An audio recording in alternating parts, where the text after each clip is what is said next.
Lucas 15, capítulo 15, versículo 1, diz assim: aproximavam-se de Jesus todos os publicanos e pecadores para o ouvir. E murmuravam os fariseus e os escribas, dizendo: este recebe pecadores e come com eles. Então, Jesus está na terra, ele está junto com publicanos e pecadores, ele não está apenas conversando, ele come com eles. Comer é uma comunhão. Comunhão significa comer juntos, comer, partilhar o pão. Jesus então está na terra e ele está andando com pessoas que não o conhecem, que não sabem que ele é o Filho de Deus, que não sabem que ele é um religioso. Ele está como um homem comum, andando com pecadores e andando com publicanos. E a estirpe religiosa, a alta estirpe religiosa, os doutores da lei, os homens que são os líderes espirituais, criticam Jesus por isso. Murmuravam os fariseus, falavam uns para os outros: ó, esse cara aí está andando com pecadores. Versículo 3 diz assim: então lhes propôs Jesus esta parábola. Então, porque foi criticado.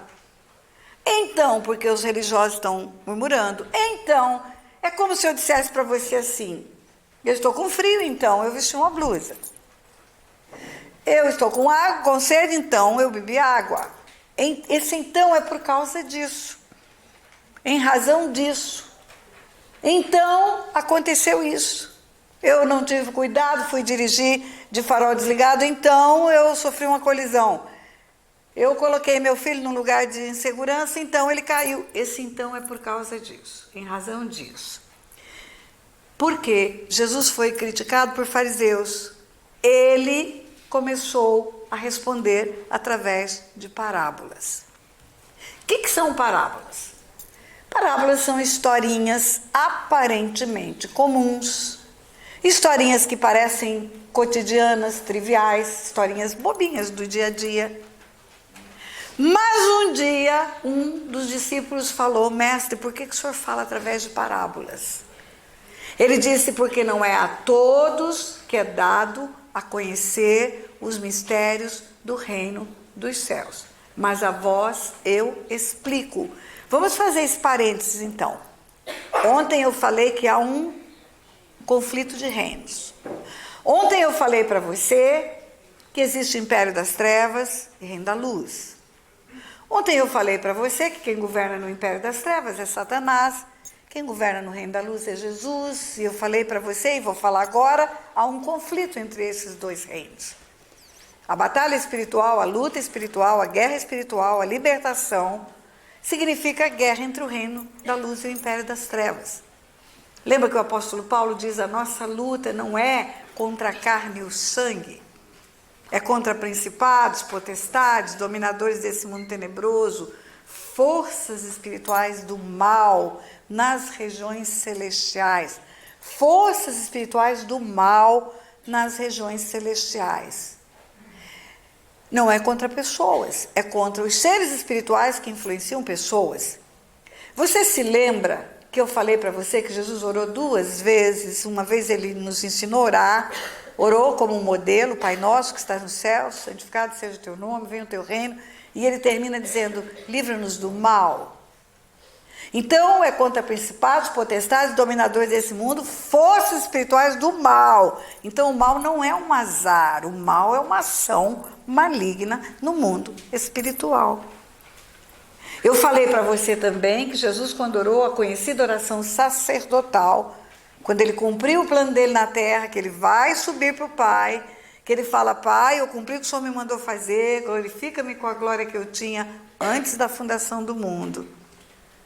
Ele fala: eu não peço que os tire do mundo, quando ele fala dos discípulos, mas que os livre do mal.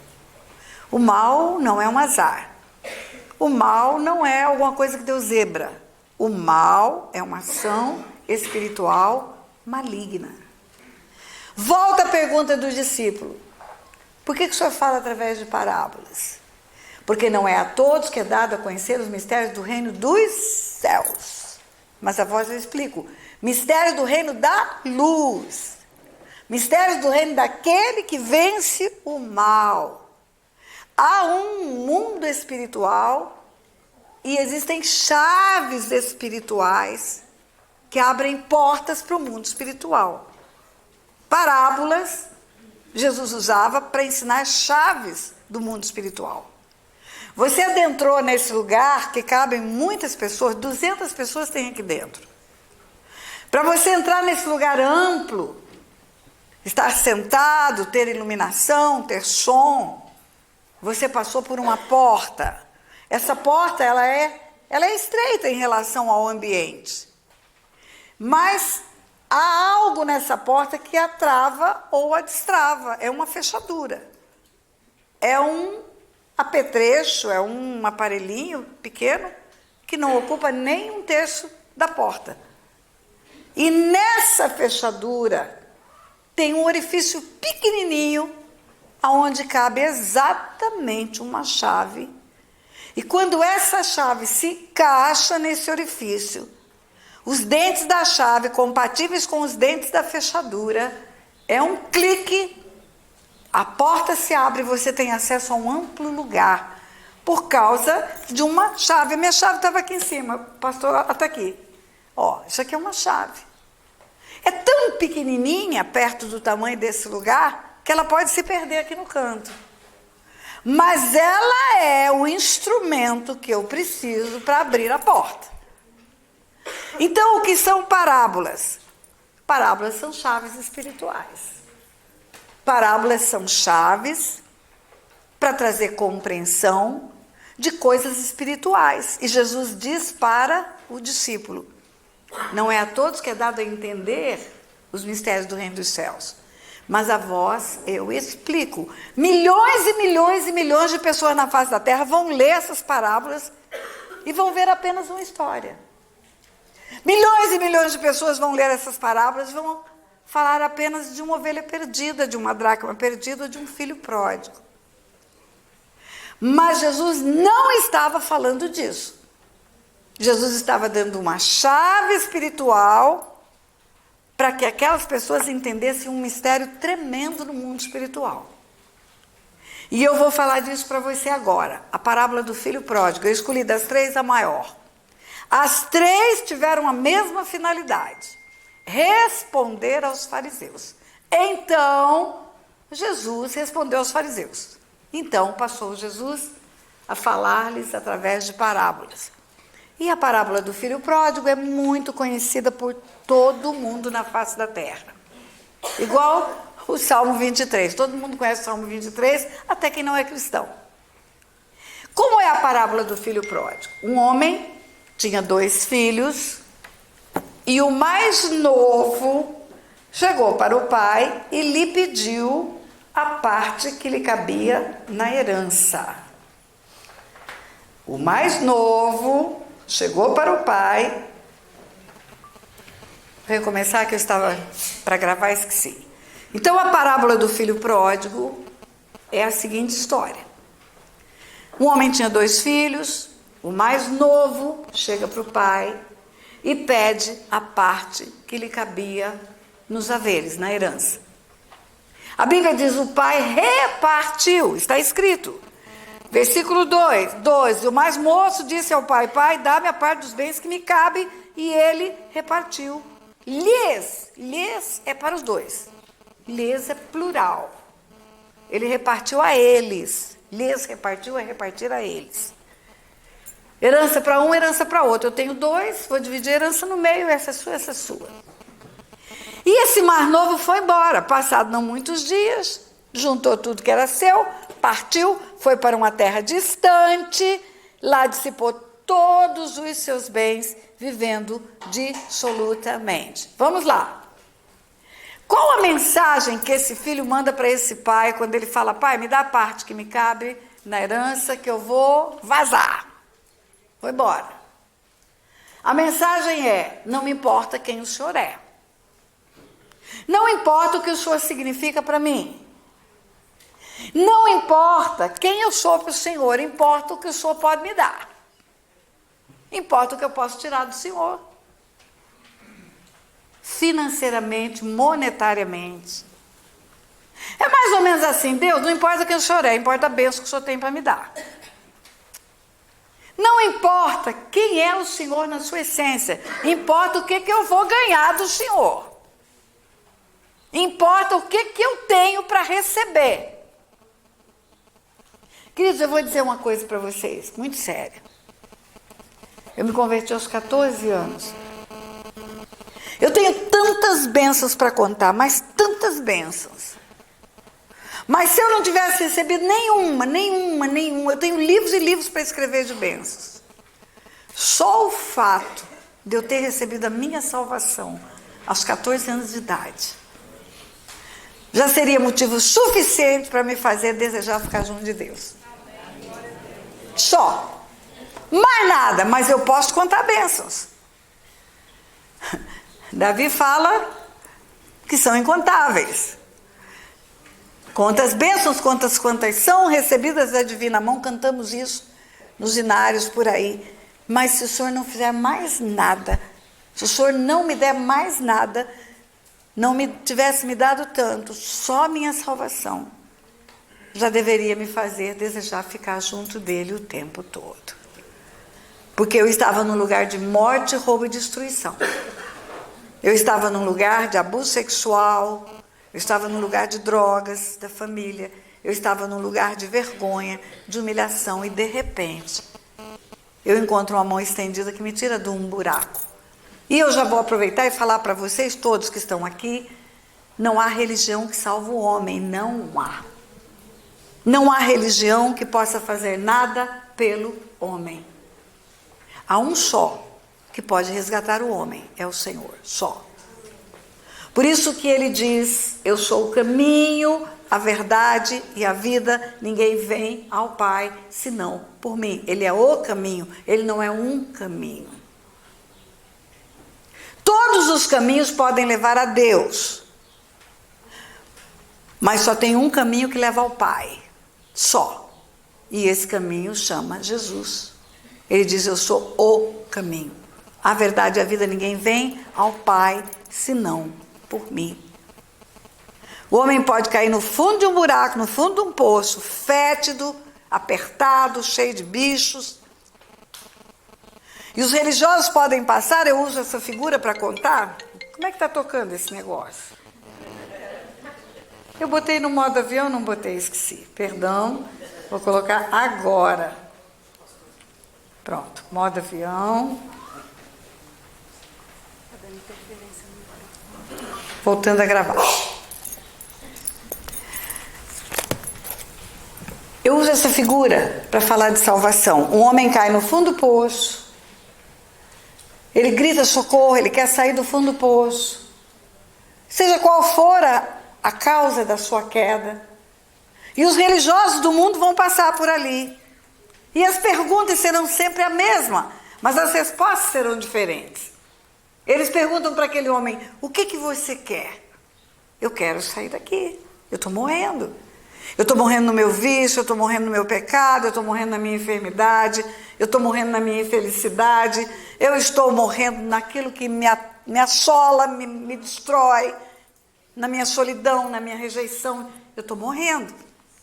Eu não tenho vida, eu não vejo futuro, eu não vejo perspectiva. Aí o religioso, vamos começar pelo pastor, passa e diz para ele, é muito fácil você sair dessa situação.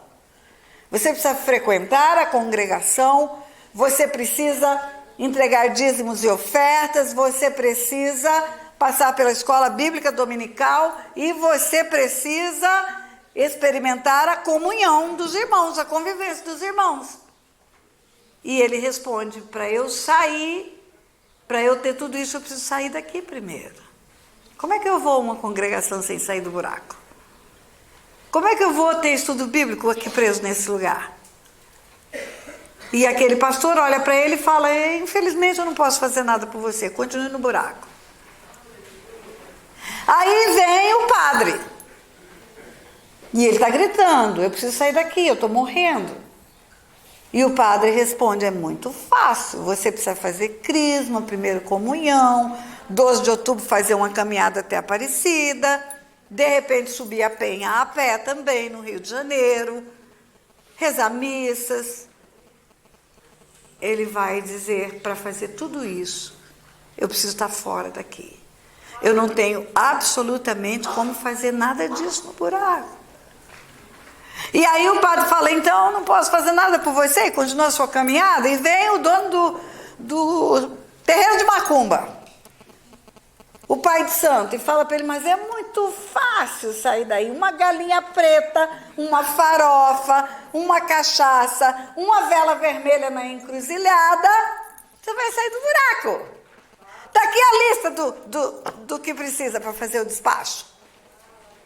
Aí aquele homem diz, até para comprar galinha preta eu preciso sair daqui. Eu preciso sair do buraco, só isso. E o pai de santo vai embora, coça a cabeça, fala, não posso fazer nada por você. E aí veio o líder do centro espírita, kardecista, e fala, é muito fácil.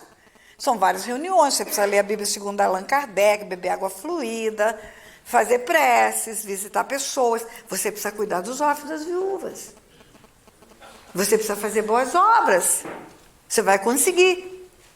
Você vai conseguir. Na próxima reencarnação, você sai do buraco. Não ria não, queridos. É sério isso. Aí o homem diz, então, eu vou ter que ficar aqui. Porque eu não posso fazer nada disso no buraco.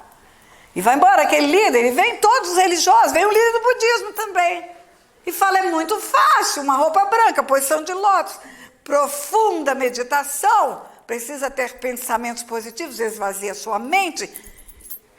Se você puder subir num lugar alto, no pôr do sol, roupa branca, posição de lótus, vai ser maravilhoso. Até para comprar roupa branca eu preciso sair daqui. E ele está morrendo, e ele está morrendo, e ele está morrendo. E religião nenhuma pode tirar ele do buraco.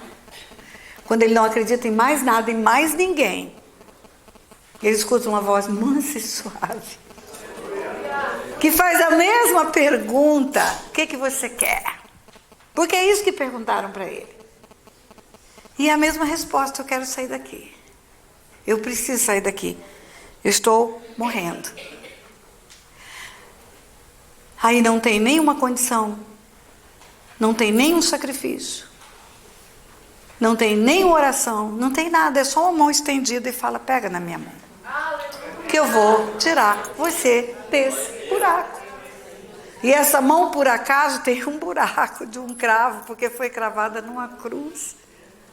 Esse que salva, que retira do buraco, é o que morreu no lugar daquele moço, para que ele pudesse sair daquele buraco. Eu não sei nem por que eu entrei por esse caminho, mas vamos voltar para a parábola. O filho mais moço foi embora, deixou o pai. E foi viver dissolutamente, e perdeu tudo, porque é uma questão matemática. O mundo espiritual trabalha dentro de leis. O mundo espiritual é legal, não é de joia, é de legal. Império das Trevas, Reino da Luz. No Reino da Luz existe a bênção. Existe a provisão, existe a proteção. No Império das Trevas existe um ladrão que mata, rouba e destrói. Saiu da presença do Pai, foi para o Império das Trevas, vai perder tudo, mais cedo ou mais tarde. Perde casamento, perde saúde, perde dinheiro, perde tudo. Um abismo chama outro abismo, um abismo chama outro abismo. Quando menos espera, está no fundo do poço. Gastou tudo, perdeu tudo, acabou-se tudo. E acaba dinheiro, acaba amigos, viu? Acaba saúde, acaba amigos também. Eu nunca me esqueço de uma jovem que eu atendi no interior do Brasil, Mato Grosso, lá em Nova Mutum, lá no interior. Essa jovem pisou na jaca, botou o pé na jaca, chutou a família, chutou tudo. Ah, minha galera é que é boa, meus amigos é que são bons, e caiu profundamente na anarquia. Sexo, droga e rock and roll, tudo que ela quis de prazer ela fez. E de repente ela está aidética naquele tempo que não tinha ainda o coquetel que mantém as pessoas vivas, saudáveis. E essa moça pegou AIDS no tempo do Cazuza, morria. E ela ficou muito ruim. E ela foi para um hospital. E ela ficou magra, seca, reganhada, essa é a palavra. E ela se defecava e se sujava toda. E chegou um ponto, não sei o que houve, talvez um tratamento indevido, uma sonda indevidamente colocada, uma perfuração no seu corpo e as fezes começaram a sair pela boca. E foi nesse ponto que eu conheci essa moça.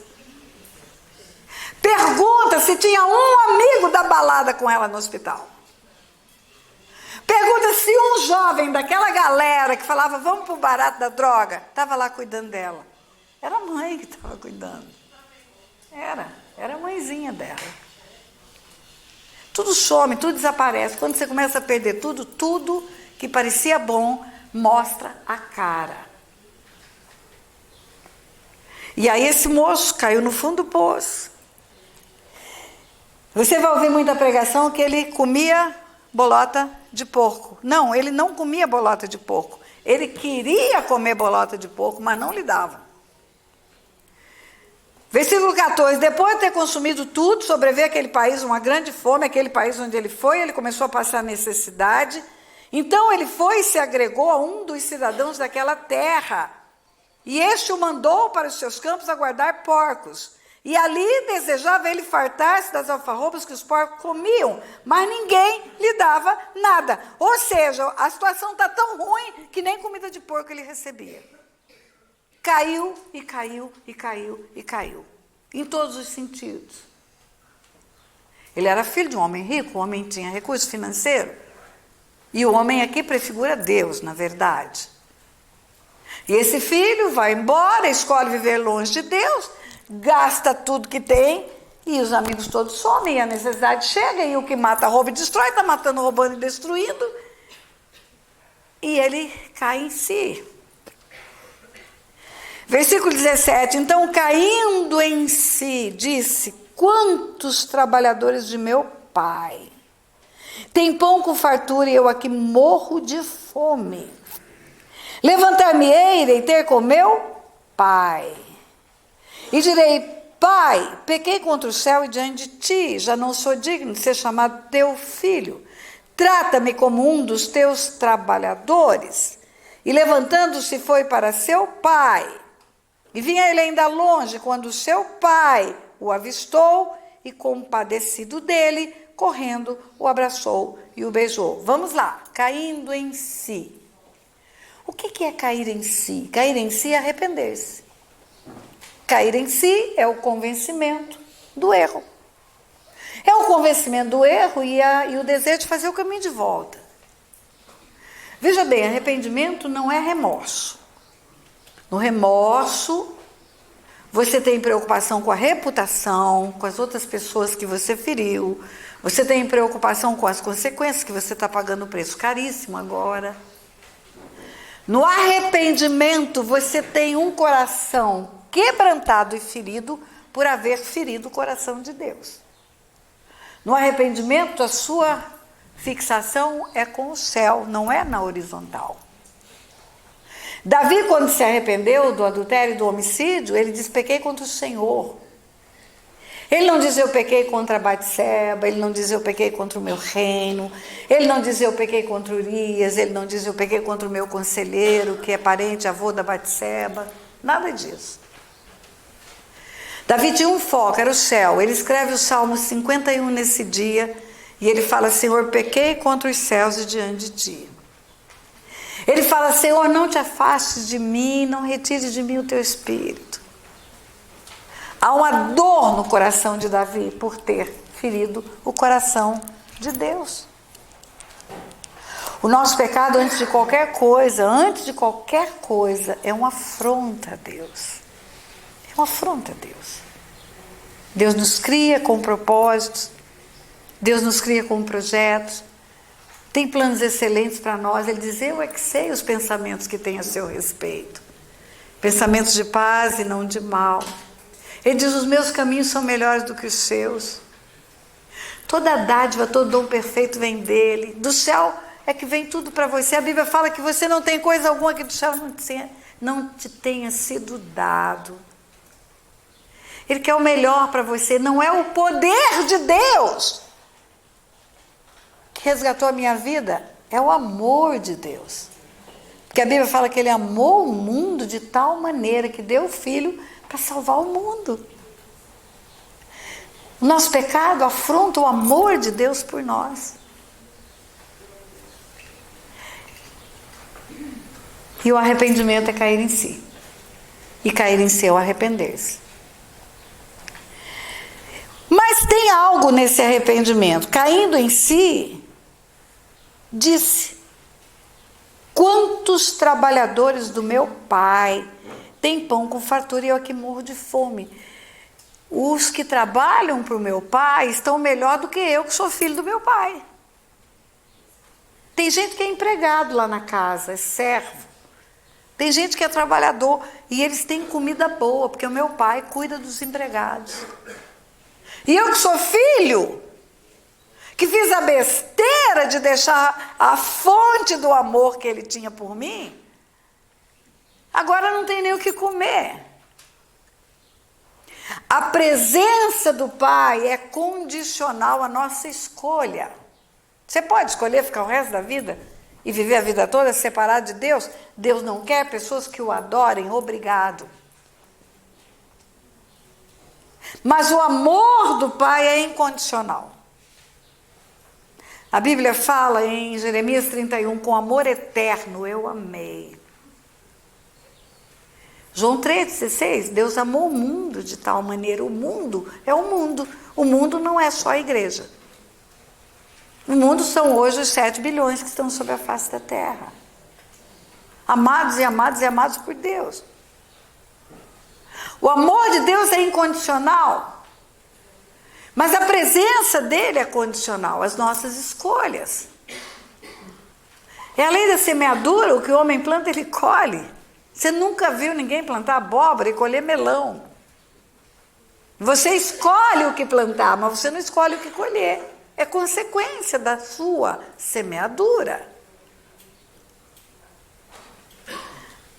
Esse homem cai em si. Ele é um filho, ele tem um pai, ele deixou esse pai, ele não levou em conta o amor desse pai, ele abandonou esse pai, caiu no mundo, gastou tudo, perdeu tudo, porque o ladrão pegou ele de jeito. Agora ele se arrepende. E ele pensa, eu volto, mas eu não vou voltar mais como filho, porque eu não vou mais ser recebido como filho. Ele não vai me receber como filho. Mas se ele me deixar ficar como empregado dele, eu já vou ficar melhor do que eu estou aqui. Porque até os empregados do meu pai estão melhor do que eu.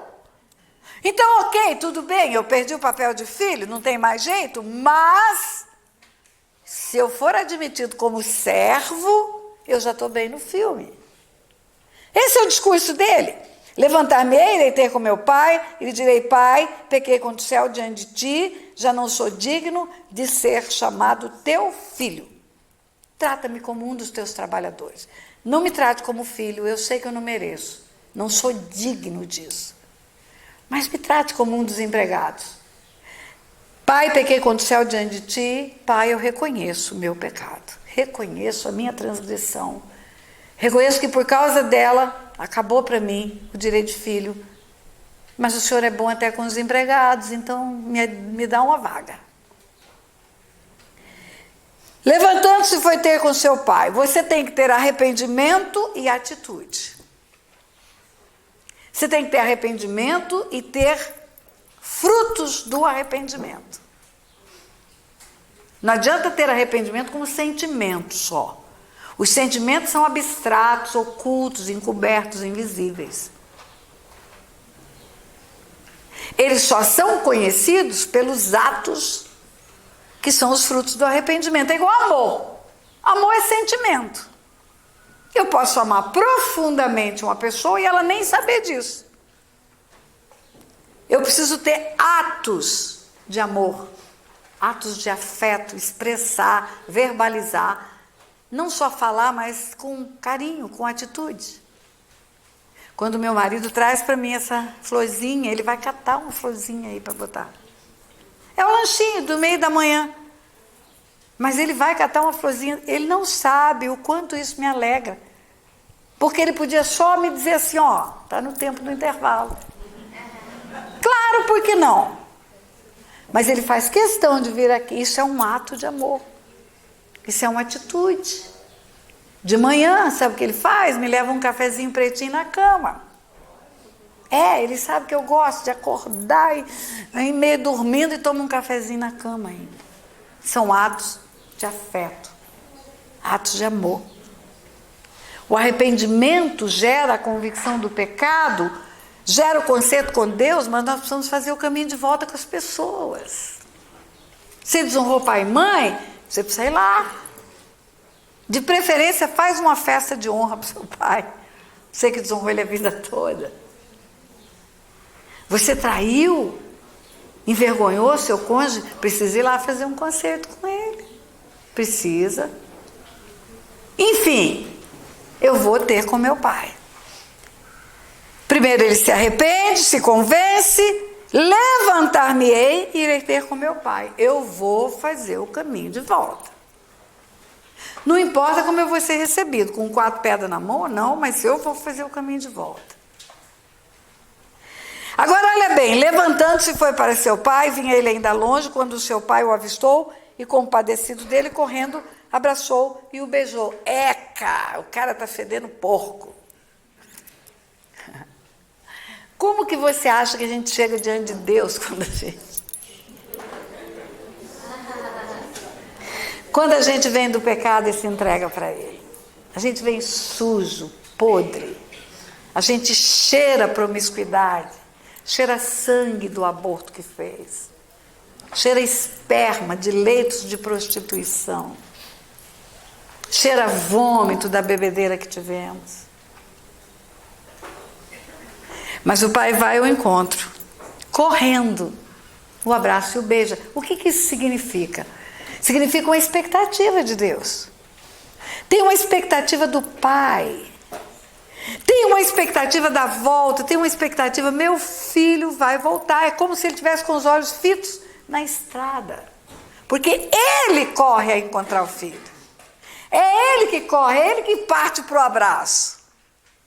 Não fala por que você foi embora, não fala por que você andou na sujeira, não fala, rapaz, aqui nessa casa você tinha tudo de bom.com, você vai se enfiar numa furada dessa, agora vai tomar um banho primeiro, vai, tira essa sujeira primeiro.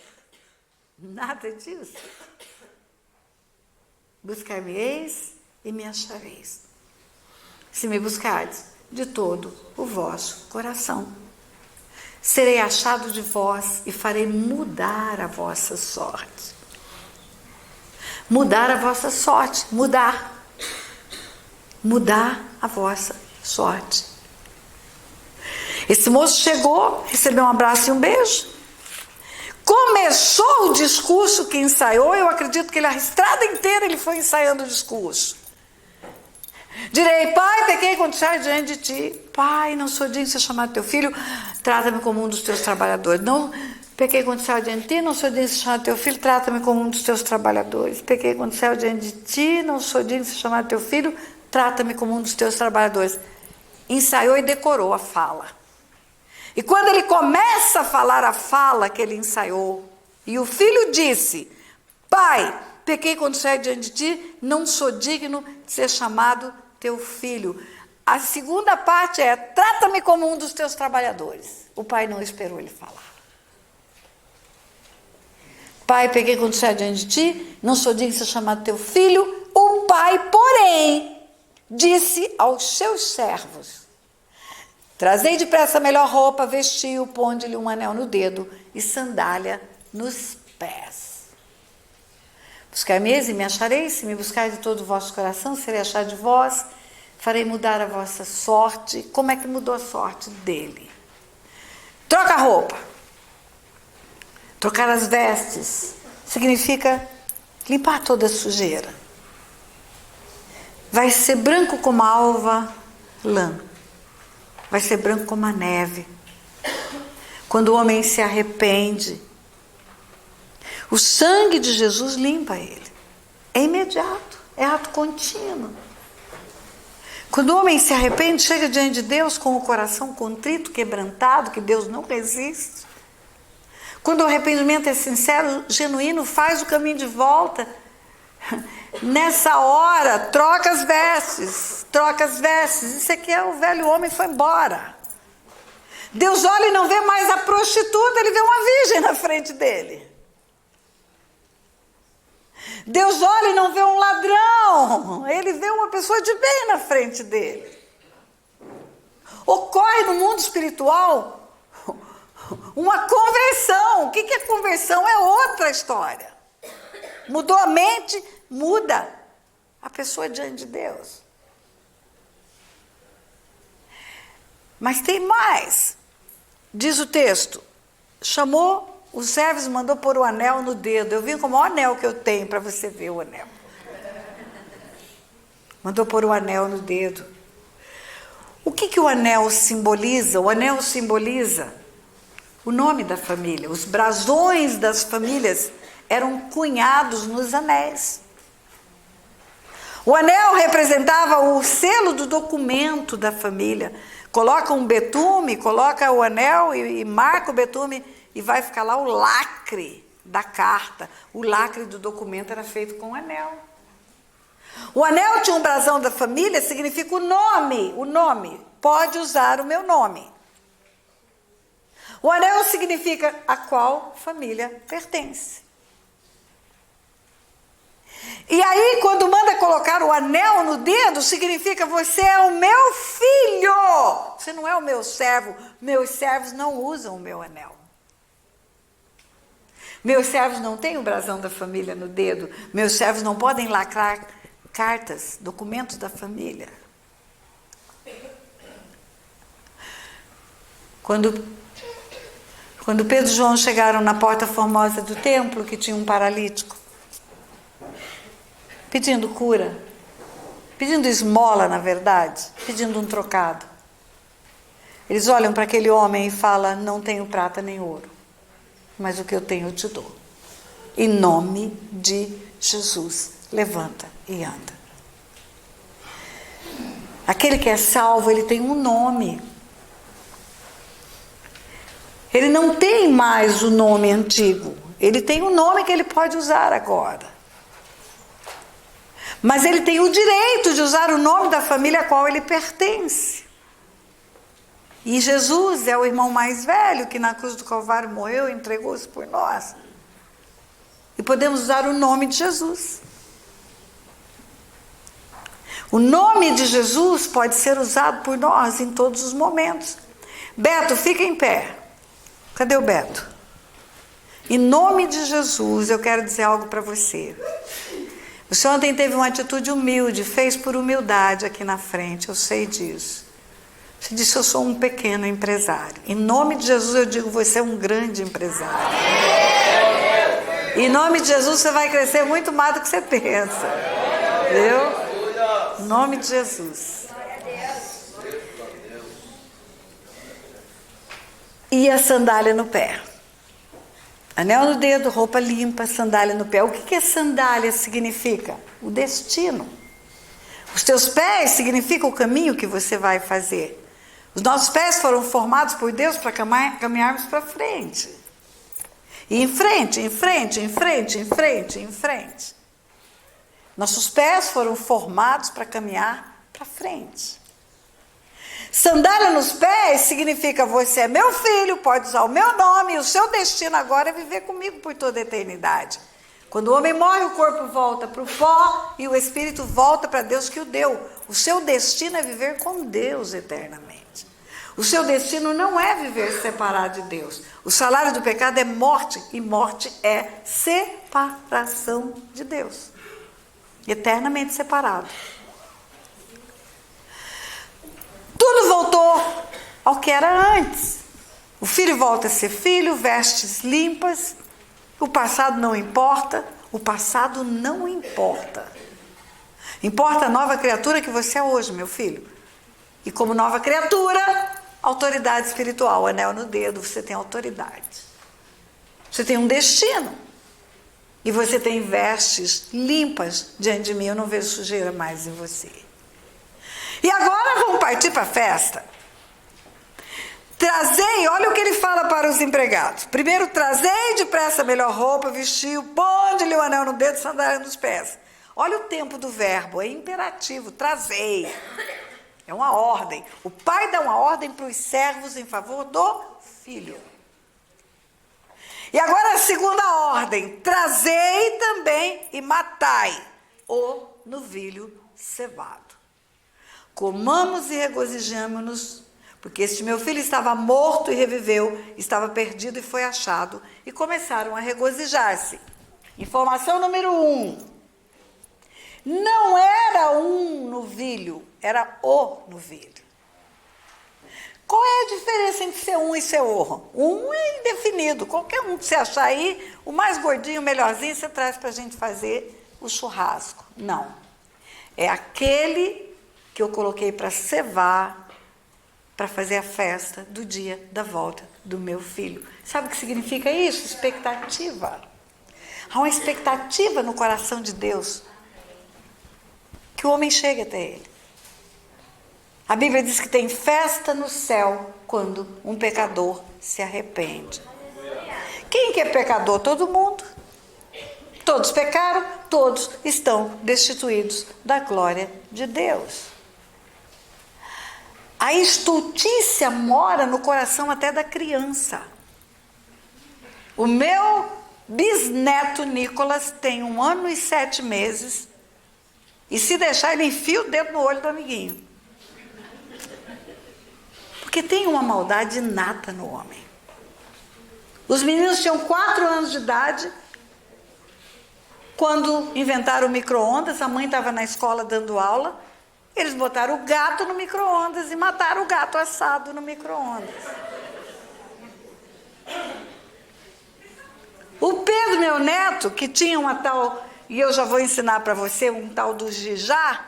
Pedro hoje é um homem de 30 anos, um arquiteto. Mas quando ele era pequenininho, ele descobriu que se ele pulasse, todo mundo corria para pegar ele. Ele virou o centro das atenções. Aí ele puxava uma cadeira, subia na mesa. 1, 2, 3, Jijá! Ele não falava Ijá, era Jijá. E no Jijá ele já pulava. E todo mundo corria para segurar o Pedro.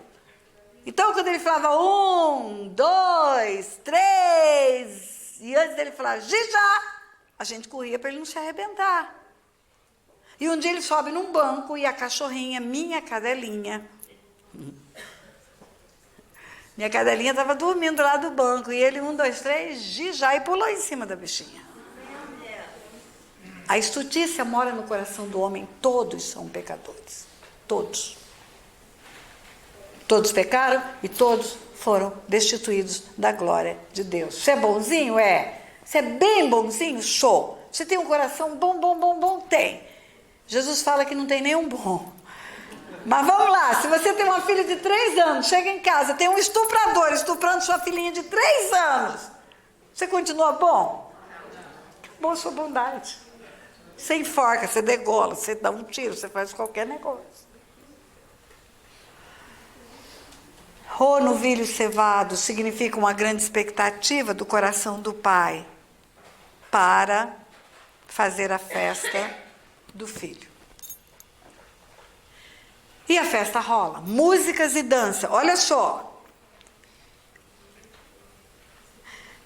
O filho mais velho estivera no campo e quando voltava, aproximando-se de casa, ouviu a música e as danças. Diga comigo, música e dança. Fala de bocão, música e dança. Queridos, não deixe a religião tirar a alegria do seu coração. Não deixa. Olha, Deus não colocaria na palavra dele para falar da volta do filho pródigo músicas e danças se esse negócio não fosse agradável a Deus. Quando Deus deixou as ordenanças dele, ele já deixou as festas todas para o homem festejar. A natureza de Deus é alegre. E o homem pode alegrar-se diante de Deus. O irmão que estava no campo trabalhando, quem é o cara? É o mais velho. O certo certinho, que viveu tudo bonitinho, não foi embora, não pediu a pai da herança, não deixou o pai, está no campo trabalhando. O cara é bom, o menino é trabalhador. Não abandonou o pai nem um dia. E ele volta, e quando ele volta, que ele ouviu músicas e danças, ele chamou um dos criados. Ele é filho, ele tem criados, empregados, e perguntou-lhe o que era aquilo. E ele informou: veio teu irmão, teu pai mandou matar o novilho cevado, porque o recuperou com saúde. Ele se indignou e não queria entrar, ficou bravo. Ficou brabo. O pai saiu, procurava conciliá-lo. O pai deve ter saído do lugar da festa, foi lá fora, porque o criado veio e falou: olha, moço, seu filho está lá fora, está bravo, não quer entrar, tá nervoso. E o pai foi lá: meu filho.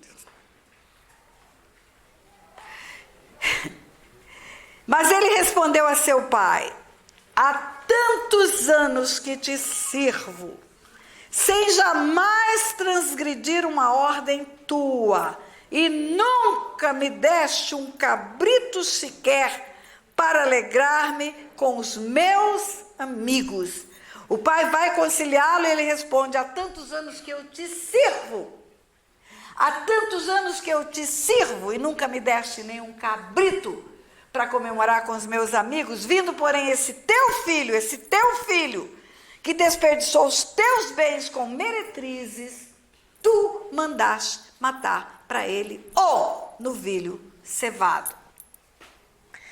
O que tem por trás dessa fala? Tem sempre alguma coisa por trás da nossa fala. A nossa fala expressa o que o coração tem. A boca fala o que o coração está cheio. O que tem no coração desse moço? Eu não sou teu filho, eu sou teu servo. Eu te sirvo há tantos anos. A mensagem é: eu sou teu servo. E o servo serve precisando receber uma contrapartida. Ninguém trabalha de graça. Desde o tempo bíblico, digno é o trabalhador do seu salário. Não estou falando de serviço espiritual na igreja, serviço voluntário, eu estou falando de emprego. Esse moço está trabalhando no campo, está cuidando de ovelhas. Ele não está na igreja, ele não está servindo no reino. E ele fala para o pai: eu te sirvo há tantos anos, você nunca me deu nenhum cabrito. Eu nunca tive salário, por salário, nenhum cabrito. Eu trabalho de graça para o Senhor.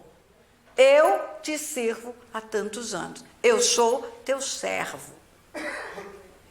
E eu não tenho nada em troca por ser teu servo. Mas o teu filho, eu sou servo e ele é filho, mas o teu filho gastou tudo que tinha com meretrizes. E o Senhor manda matar para ele o novilho cevado? O novilho cevado? Qual foi a resposta do pai?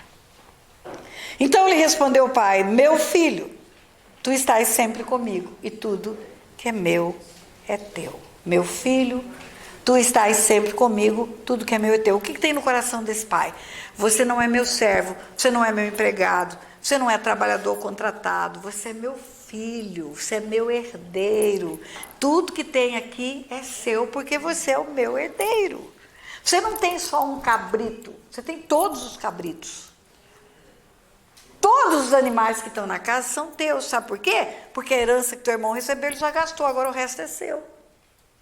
Tudo que é meu é teu. Tudo que eu tenho, eu estou entregando para você.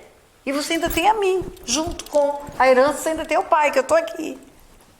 Você não consegue enxergar que eu sou teu pai, que você tem tudo e tem a mim? E o teu irmão, ele não é meu filho, ele é o teu irmão. Ele é meu filho e você também é meu filho. Se os dois são meus filhos, ele é teu irmão. Quando o moço fala para o pai: o teu filho gastou tudo com meretrizes, ele não está dizendo: é meu irmão. Ele não reconhece a irmandade. Ele está dizendo: ele é teu filho, eu sou teu servo, e esse cara não é meu irmão. Eu não vou entrar na festa dele. Esse cara não é o meu irmão. Quando o pai responde: meu filho, tu estás sempre comigo, tudo que é meu é teu. Entretanto, era preciso que nos regozijássemos e nos alegrássemos, Porque esse teu irmão estava morto e reviveu.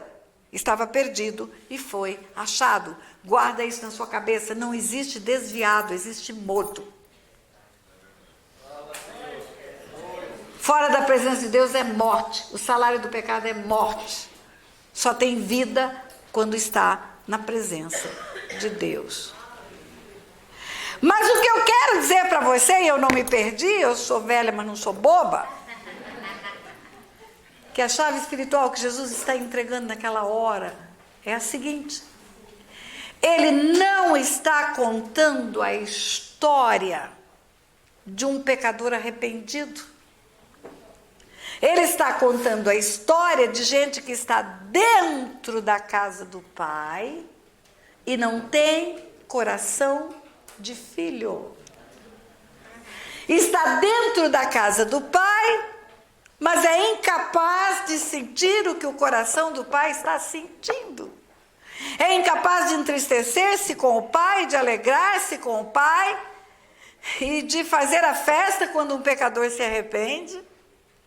A palavra do filho pródigo é Jesus respondendo para os fariseus que o criticaram porque comia e andou com publicanos e pecadores. Ele está dizendo para aqueles fariseus: olha, vocês estão na casa do meu Pai e vocês são incapazes de ver o que meu Pai está vendo. Ele está vendo os homens se perdendo na terra. Ele está vendo os publicanos e os pecadores perdidos, e eu vim para salvá-los. Por isso que eu ando com eles. Por isso que eu como com eles. Vocês estão cheios de religião, cheios de doutrina, cheios de conhecimento, mas vocês não têm o maior ingrediente que precisa ter, que é o amor. Vocês são incapazes de amar o perdido, de amar o pecador, de amar o caído. A parábola do filho pródigo é uma chave espiritual que você atrai o reino dos céus quando você manifesta o amor pelo perdido, o amor pelo pecador. Se você não conseguir ter o amor que Jesus tem pelas vidas, você não é discípulo, começa por aí. Um novo mandamento vos dou, que vos ameis uns aos outros como eu vos amei. E nisto conhecerão todos que sois meus discípulos. A parábola do filho pródigo é para gente que está dentro da casa do Pai, prestando cultos, fazendo adoração, mas são incapazes de olhar para Jesus e ver que ele usava a sinagoga para ensinar. O dom de mestre dele era exercitado na sinagoga. Mas o dom do amor, da graça e da misericórdia era na aldeia. É aquela mulher que está indo sepultar o filho, uma viúva, só tem um filho, filho único, que está indo para o sepulcro. E Jesus vê aquela mulher com um sofrimento. Ela não pede para ele, ela não chora para ele, ela não fala nada. Não fala como Marta e Maria falaram. Senhor, se o Senhor estivesse aqui, ele não teria morrido. Ela só chora em cima do caixão. E Jesus olha para ela e tem misericórdia. É o coração na miséria do outro. E Jesus faz aquele menino levantar do esquife. É um líder romano, é um centurião. O servo do centurião está doente. Não é nem o centurião, é o servo do centurião. É o insignificante servo do centurião. O centurião não é judeu, não segue Jesus, não anda na caravana de Jesus, não tem nada a ver com Jesus. Mas é um homem bom. E tem um intermediário que conhece esse homem bom e fala para Jesus: olha, o servo dele está doente. E ele está pedindo para o Senhor ir curar. Talvez se fosse um de nós, diria: mas faz parte de que congregação? Qual é a denominação que ele frequenta? Ele já se converteu? Ele já veio para o nosso meio? Jesus não quer saber de nada. Jesus vai. E quando Jesus está perto, aquele homem fala: não entra na minha casa que eu não sou digno, manda uma palavra, só meu servo vai ser curado. Jesus manda a palavra, cura o servo. Manifestando a graça e do amor incondicionalmente, indistintamente, oferecido a todos. A parábola do filho pródigo é uma chave, Jesus falando para os fariseus, olha, vocês querem atrair o reino dos céus mesmo? Vocês querem que venha o reino dos céus mesmo? Pois então vocês saiam dessa empáfia da religião que vocês estão vivendo. E venham se tornar filhos. Filhos. Tem gente que bate no peito e fala, eu sou servo. Você não é servo, você é filho. Gálatas 4, a partir do versículo 4, diz assim, vindo à plenitude do tempo, Deus enviou seu Filho, nascido de mulher, nascido sob a lei, para resgatar os que estavam debaixo da lei, a fim de que recebêssemos a adoção de filhos. E porque vós sois filhos, porque foi adotado na cruz, porque vós sois filhos, Deus enviou ao vosso coração o Espírito do seu Filho, que clama, Abba, Pai, de sorte que não sois mais servos, não sois mais servos, mas sois filhos. E se sois filhos, sois herdeiros. Quando Jesus começa a caminhar na terra, ele chama os discípulos de servos. Quando ele lava os pés, por exemplo, ele fala de servo. Depois, quando à medida que vai crescendo o relacionamento, ele fala, não vos chamo mais servos, nós somos de amigos. Amigos, tornaram-se amigos. Quando ele ressuscita dentre os mortos, ele chama de irmãos. Porque com o seu sangue ele comprou povos de todas as raças, tribos e nações, assinou a carta de adoção. Assinou a carta de adoção. E todos nós temos um irmão mais velho, que é o primogênito da ressurreição. E é o primogênito da criação. Ele era o unigênito do Pai. Hoje ele é o primogênito no meio de muitos irmãos. Aproveito para desfazer um equívoco. Quanta gente ora para Jesus chamando ele de Pai, ele não é Pai. O Pai é o Deus Pai. Jesus é o Filho do Deus Pai. É o nosso Senhor. É o que governa as nossas vidas. Mas ele é o nosso irmão mais velho. Ele é o primogênito no meio de muitos irmãos. A parábola do filho pródigo é Jesus falando para aqueles fariseus, vocês não entendem nada. Vocês estão na casa do meu pai e vocês não sabem que meu pai está chorando por causa do povo que está morrendo lá fora. Vocês estão na casa do meu pai e são incapazes de sentir alegria quando um pecador se arrepende. Ficam estabelecendo regras, preconceitos. Jesus está dizendo, o reino dos céus não é assim. No reino dos céus, é um amor tão grande, que eu estou aqui por causa desse amor. Por causa desse amor que eu estou aqui. Jesus quebrou todos os paradigmas da religião, todos. Sabe o que é todos? Todos. Todos. Enquanto a prostituta era apedrejada, Jesus traz ela para junto dele. Enquanto não podia curar no sábado, que era o dia da doutrina, Jesus vai curar no sábado. Enquanto não podia nem olhar para o leproso, tinha que gritar fora do arraial, Jesus vai lá e toca no leproso. Ele quebrou todos os paradigmas, queridos. E aí ele nos ensina, o novo mandamento vos dou, que vos ameis uns aos outros como eu vos amei. E nisso conhecerão todos que sois meus discípulos. Discípulo de Jesus não é ser cristão, é ter a cara de Jesus. É fazer o que ele fazia. É ensinar o que ele ensinava. E uma das coisas que ele veio ensinar foi que somos filhos de Deus. Eu tenho só 14 minutos, eu vou anunciar os atendimentos de hoje, mas eu quero te dizer uma última frase. Essa aula vai continuar à noite. Essa aula não terminou, ela está na metade agora. Mas eu quero te dizer uma coisa.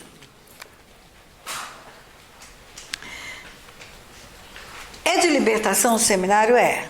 Por que a pastora está falando do filho pródigo? Porque a maior libertação que você pode ter na sua vida é da religiosidade. É a maior libertação que você pode ter. Eu não estou falando para você sair da sua igreja, eu não estou falando para você deixar a doutrina, nada disso. Eu estou falando que isso não pode ser mais determinante na sua vida do que o que Jesus tem te ensinado pela palavra. E a religiosidade é um fruto da orfandade. Nós temos Deus como Deus num alto e sublime trono, majestoso, maravilhoso, grande e tremendo, mas não temos Deus como Pai, quando somos religiosos. Ele não é Abba Pai, ele não é meu paizinho, ele não é meu papai. Pastor Ernesto, como que fala paizinho lá em Moçambique? É paizinho? Como que fala carinhosamente para o pai? Você quer falar uma palavra papai, mas papaizinho, papai querido. Como que fala? Qual é a palavra? Aqui no Brasil, paizinho. Lá nos Estados Unidos, dad. Lá no Paraguai, papito. Como que é lá em... Lá também fala assim, língua portuguesa, né? Sim, mas como que é a expressão que usa para falar paizinho, paizinho? É paizinho mesmo? Sim. Como é lá em Bolonha? Paparinho. Paparinho. Quando você quebra a religiosidade, que você se torna filho, você não só vai falar grande Deus poderoso e tremendo, mas você vai falar paparinho, paizinho, papito. Lá no Nordeste, painho. Jesus veio também para ensinar isso, que Deus é Pai. Os fariseus, os religiosos, nariz empinado nas sinagogas, orando aquelas orações enfeitadas, elaboradas, preparadas, discursadas. Jesus chega e fala, quando você orar, você fala, Pai nosso, Pai, Pai. Você está preocupado com o que vai comer, calçar o vestir? O vosso Pai veste os lírios do campo, alimenta as aves do céu, não vai deixar falta nada. Quando você orar, não precisa fazer alarde. Pode entrar no seu quarto, orar em secreto, o seu Pai vai te recompensar. Quando você jejuar, toma banho, passa perfume, não fica de cara comprida. O vosso Pai que vem em secreto te recompensará. Quando ele ressuscita, que Maria Madalena foi ao sepulcro, isso está em João 20, ele fala, não me detenhas, eu ainda não subi para o meu Pai, vosso Pai. Vosso Pai. Ele diz, vai e fala para os nossos irmãos. Maria Madalena é irmã. Deus é Pai. A parábola do filho pródigo é um confronto de Jesus para os fariseus, dizendo, vocês estão na casa do meu pai, mas vocês não são filhos. Vocês são tão religiosos, que vocês nem conhecem o pai que você tem. Vocês só têm ele lá longe, no alto sublime trono, cheio de majestade e poder. Mas vocês não têm ele aqui junto com você.